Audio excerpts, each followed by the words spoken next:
Good evening, students, and welcome to our first unit of study in Mr. Stansel's AP Psychology class.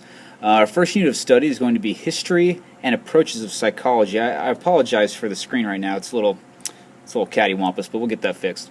I just want to say, first of all, right off the bat here, I'm really looking forward to getting to know all of you, and I'm really looking forward to exploring the many fascinating perspectives, concepts, and theories of the science that is psychology this year.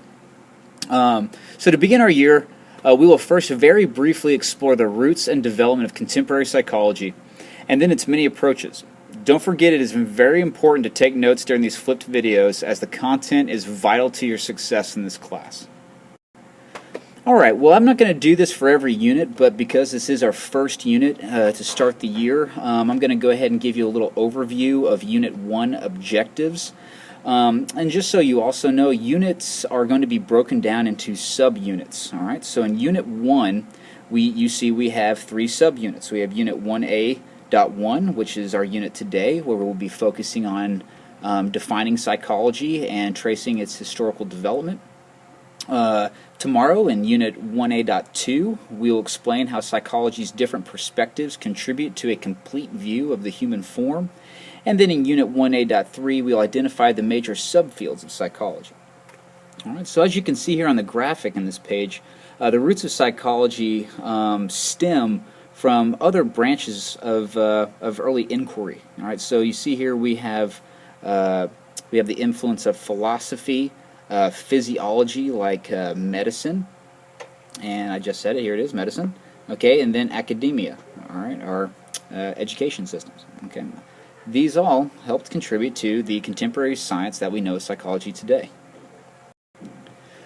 So in Unit 1.1, our objectives, there are three of them. This is what you are expected to know at the end of this subunit, Unit 1.1. You will be able to recognize how philosophical perspectives shaped the development of psychological thought.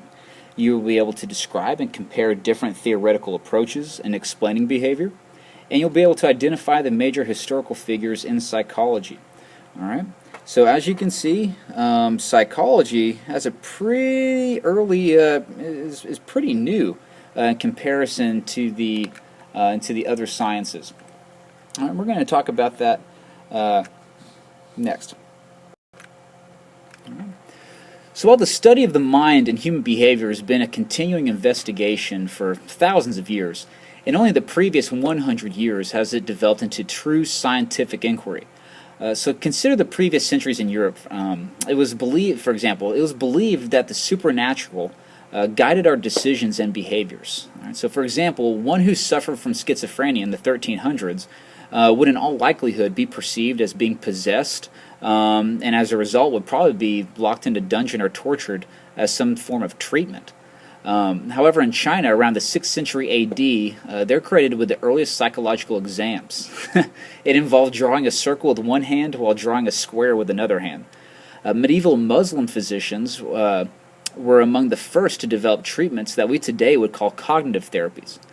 However, there was never a scientific standard for the investigation of our mental processes and behaviors, at least not until Wilhelm Wundt, William James, and Sigmund Freud began the process in the late 1800s, as we saw on the previous slide. Because psychology is still a relatively new science in comparison to mathematics and biology, and also considering many of its theories and principles have exceptions, some scientists today still consider psychology not as valid of a science as those previously mentioned, because it does have so many exceptions. In psychology, it's going to be hard to find universal truths, universal principles in psychology, whereas in mathematics that seems to be the norm. All right. However, though, over time, as we will explore in more detail throughout this unit, psychology as a science began to take shape in the latter part of the 1800s. Before we explore the roots of psychology further, let us first understand what the science of psychology encompasses. What does psychology mean? Psychology is the scientific study of behavior and mental processes, with behavior being anything that you do that can be observed. So like social interactions between classmates, or the simple act of answering your cell phone, or breathing is behavior. Acting is behaving. Mental processes, on the other hand, are internal experiences such as thoughts, feelings, sensations, and perceptions, such as thinking about what to say at a job interview or contemplating the fastest route to school because you're running late. Systematic study, which is vital to the scientific inquiry of psychology, is a systematic collection and examination of data, empirical evidence. Empirical means observed evidence, to support or disprove hypotheses rather than depending on common sense. Empirical evidence is scientifically observed evidence, so relying on common sense is not reliable science, which we will explore further in Unit 2. So next we're going to transition to the key players of the development of the contemporary or modern study of psychology. And so we begin with Hippocrates, who's pictured here. This is the best likeness we have of him. He lived about 2,000 years ago.